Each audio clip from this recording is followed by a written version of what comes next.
Rajkot game zone અગ્નિકાંડ મામલે આરોપી કિરીટસિંહ જાડેજાને કોર્ટમાં રજૂ કરાયો છે। પોલીસ કિરીટસિંહ જાડેજાના માંગશે રિમાન્ડ। અગાઉ 4 આરોપીઓની ધરપકડ કરાઈ હતી।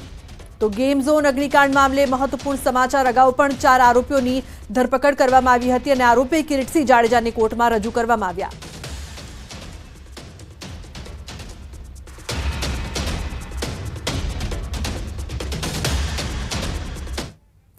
તો રાજકોટ અગ્નિકાંડને લઈને સૌથી મોટા સમાચાર। ક્રાઇમ બ્રાન્ચે શરૂ કર્યો છે તપાસનો ધમધમાટ। અલગ અલગ વિભાગના 3 અધિકારીઓની પૂછપરછ, ફાયર, પીજીવીસીએલ અને પૂર્વ ટીપીઓની પણ પૂછપરછ, અન્ય કેટલાક અધિકારીઓની પણ પૂછપરછ થઈ શકે છે। તો આ તમામ લોકોની પૂછપરછ કરવામાં આવી રહી છે। અન્ય પણ અધિકારીઓની પૂછપરછ કરવામાં આવે તેવી સંભાવના।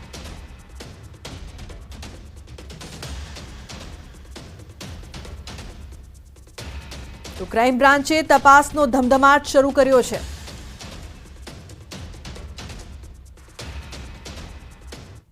અન્ય સમાચારની વાત કરીએ તો ગીર સોમનાથમાં જિલ્લા કલેક્ટરે જાહેર સલામતીને લઈને અનોખી પહેલ કરી છે। લોકોની સુરક્ષાને ધ્યાનમાં રાખીને કલેક્ટર દ્વારા fire safety, lift licence, fire NOC સહિતના પુરાવા સંદર્ભે જાહેરનામું બહાર પડાયું છે, જેમાં જરૂરી લાયસન્સ તથા નિયત નમૂનાનું સાઇન બોર્ડ લોકો સરળતાથી જોઈ શકે તેવી રીતે રાખવા માટે આદેશ કરવામાં આવ્યા અને જો 30 દિવસમાં બોર્ડ નહીં લાગે તો કડક કાર્યવાહી કરવાના પણ આદેશ અપાયા છે। ટીઆરપી મોલ ખાતે બનેલી આગની ઘટનાને પગલે ગીર સોમનાથમાં ભવિષ્યમાં આ પ્રકારની ગંભીર ઘટના ન બને તે માટે કલેક્ટર દ્વારા તાકીદ પણ લેવાઈ છે। આવી રીતે એક ડિસ્પ્લે કરાવીએ કે ભાઈ જે સ્પર્શતા મુદ્દા છે કે ફાયર એનઓસી તો એમાં લખે કે મારું ફાયર એનઓસી આ તરફનું છે, આ તરફનું રિન્યુ છે। લિફ્ટ તો લિફ્ટ પણ મેં ઓલરેડી સર્ટિફાઈ કરાવી છે। ઇલેક્ટ્રિફિકેશન તો મેં વેરીફાઈ કરાવ્યું છે।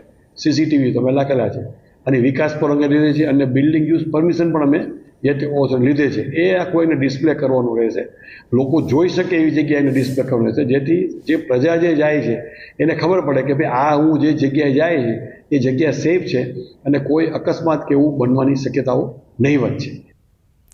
અમદાવાદમાં આગને લઈને લોકોનો ડર દૂર કરવા ન્યૂઝ 18નું ફાયર અવેરનેસ અભિયાન। મોટાભાગે આગ લાગે ત્યારે ફાયર એક્ઝિક્યુશનનો ઉપયોગ કેવી રીતે કરવાનો તેનાથી લોકો અજાણ હોય છે, પણ જો ભયજનક પરિસ્થિતિમાં ફાયર સાધનનો ઉપયોગ યોગ્ય રીતે કરવામાં આવે તો મોટી જાનહાનિ રોકી શકાય છે। અલગ અલગ પ્રકારે લાગેલી આગને ઓલવવાની પણ જુદી જુદી રીતો હોય છે।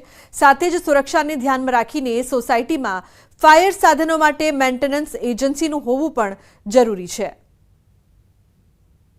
जनरली आनी अंदर 6 kg पाउडर होय छे અને 12 kg નો આ વેટ હોય છે ફાયર એક્સ્ટિંગ્વિશર નો। કોઈ પણ માણસ ઇઝીલી આને આ રીતે ઓપરેટ કરી શકે છે, કોઈ પણ જગ્યાએ લઈ જઈ શકે। જેમ કે આ ફાયર એક્સ્ટિંગ્વિશર આ કારમાં ફાયર થઈ જાય તો આ રીતે આપણે એને હેન્ડલ કરી શકીએ છીએ, જમીન ઉપર બી મૂકી શકીએ છીએ અને આ રીતે પણ મૂકી શકીએ છીએ।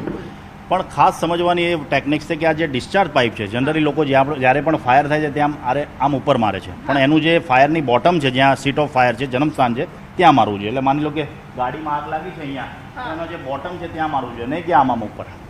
કારણ કે ફાયરની ફ્લેમ સ્મોક ઉપર જશે, પણ એનું જે ફ્લેમનું જન્મસ્થાન છે, સીટ ઓફ ફાયર છે, હંમેશા નીચે હશે, તો એનો ઉપર મારવું જોઈએ। પ્લસ હવાની દિશા, વિન્ડ ડિરેક્શન જોવાની છે કે અત્યારે હવાની દિશા નોર્થ સાઇડ છે તો આપણે અત્યારે સાઉથ સાઇડ ઊભા છે, એ રીતે ફાયર ફાઇટિંગ કરવાની હોય છે।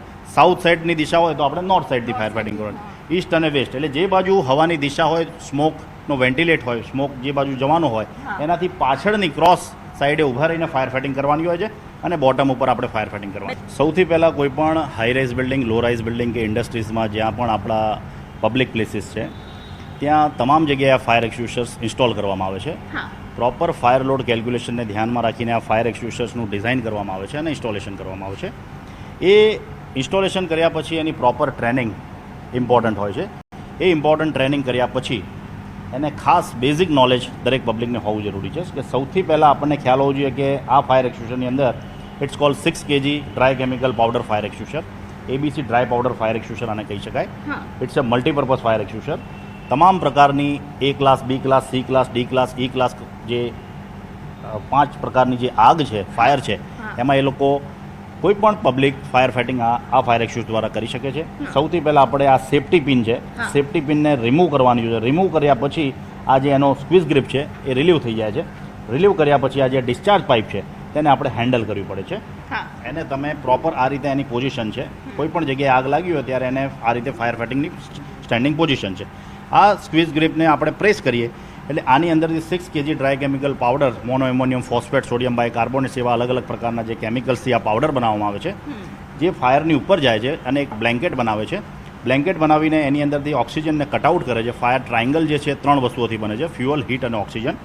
આ પાવડરને જેવો આપણે ઓપરેટ કરીએ છીએ એટલે આની અંદરથી ડિસ્ચાર્જ પાઇપથી આ જે ફાયર એક્સટિંગ્યુશરનો પાવડર છે એ આગની ઉપર એક બ્લેન્કેટ બનાવે છે અને ફાયરમાંથી ઓક્સિજન કટઆઉટ કરે છે. ઇટ્સ કોલ, અમારી લેંગ્વેજમાં સ્મૂથરિંગ મેથડ કહેવાય એને, કે ભાઈ ફાયરમાંથી ઓક્સિજન કટઆઉટ કરીને એને ફાયર ફાઇટિંગ કરી કહેવાય.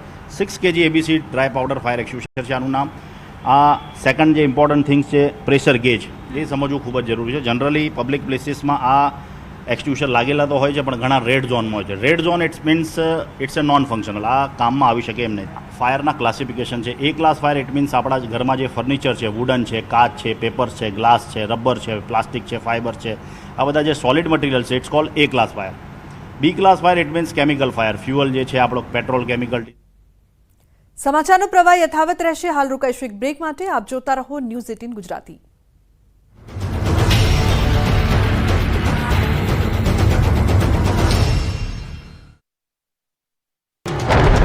તડકામાં શેકાવા નહીં, વરસાદમાં ભીંજાવા રહો તૈયાર.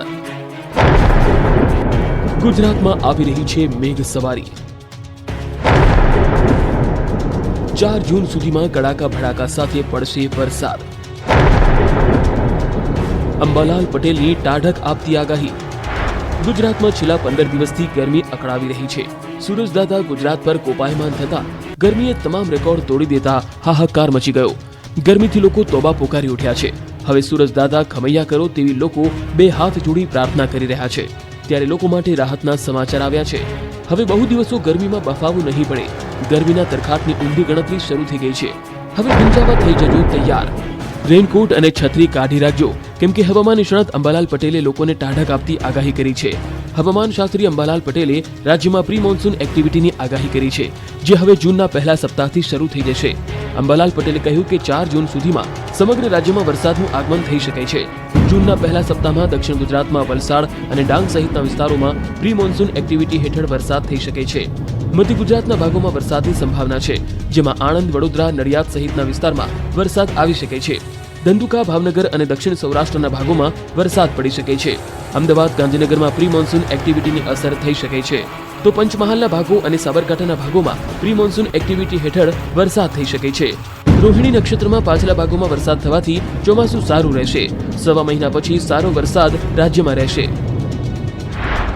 રાજ્યના ઘણા ભાગોમાં આંધી મંત્રો સાથે પ્રી મોન્સૂન એક્ટિવિટીનો વરસાદ થવાની શક્યતા છે.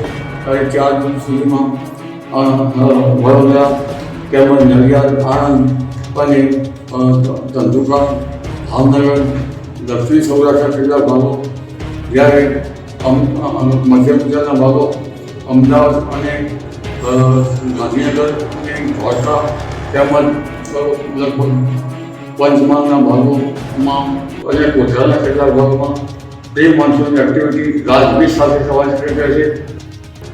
ગુજરાતમાં 15 દિવસથી કાળઝાળ ગરમી પડી રહી હતી. ગરમી હવે જીવલેણ બની ગઈ છે. ગરમીએ એવો હાહાકાર મચાવ્યો છે કે લોકો હવે સૂરજદેવને પ્રાર્થના કરી રહ્યા છે કે ઓછા તપો દાદા. ત્યારે ગરમીથી શેકાતા ગુજરાતવાસીઓ માટે રાહતના સમાચાર આવ્યા છે. હવે ગરમીના અંતિમ દિવસો ચાલી રહ્યા છે.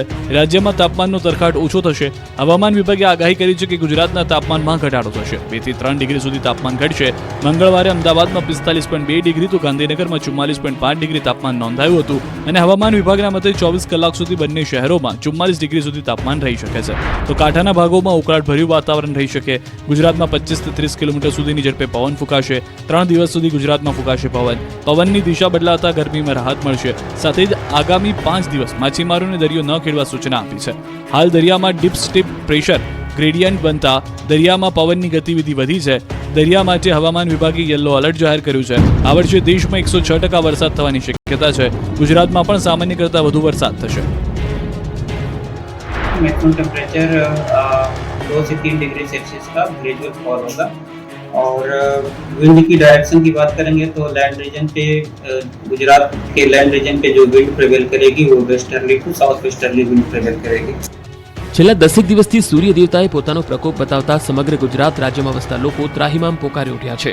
એટલી હદે ગરમી પડી રહી છે કે છેલ્લા કેટલાક વર્ષોના રેકોર્ડ આ ગરમીએ તોડી નાખ્યા છે. ત્યારે કેટલાક લોકોને માથે ગરમી ચડી જતા મોતને ભેટ્યા. તો કેટલાક લોકો હોસ્પિટલમાં દાખલ થવાનો વારો આવ્યો. ત્યારે કડી શહેરમાં પાન પાર્લરની દુકાને એક યુવાનને ગરમી લાગી જતા યુવાન ઢળી પડ્યો હતો. દ્રશ્યમાં જોઈ શકાય છે કે એક પરપ્રાંતીય યુવક પોતાનું બાઇક લઈને આવે છે અને દુકાનદાર પાસે પાણીની બોટલ માંગે છે.